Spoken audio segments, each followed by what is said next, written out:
সত্তর দল সব জাহান্নামে যাইব। আমি নবীর উম্মত, আমি নবীর উম্মত, তোমার নবী আমার নবী, তোমার নবী আমার নবী। জিন্দাবাদ জিন্দাবাদ। দাবি করবো আমার নবী কয় কেউ দ্রুত জাহান্নামে যাইব। সামনে বসে আছে সাহাবায়ে কেরাম, তাদের মনটা একটু বেজা।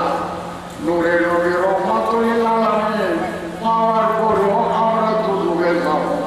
তাহলে এই নূরের নবীর দামটা কি হইল, ওনার মূল্য কি হয়েছে?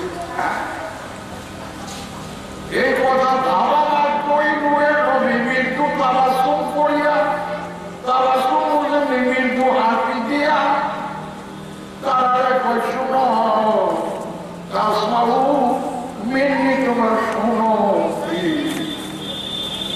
ইল্লা বিল্লাতান ওয়াহিদা, ইল্লা বিল্লাতান ওয়াহিদা, মানে না একটা দল বাদে আর ৭২ দল জাহান্নামে যাইব। একটা দল বাদে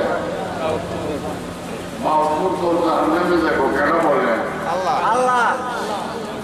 আল্লাহ বলে নবীর কাছে, নবী বলে সারা জাহানের কাছে। আল্লাহ কি সাহাবীর কথা বল? আল্লাহ কথা তো নবীর সাথে, নবী কয় সাহিরি মানব দানবের সাথে।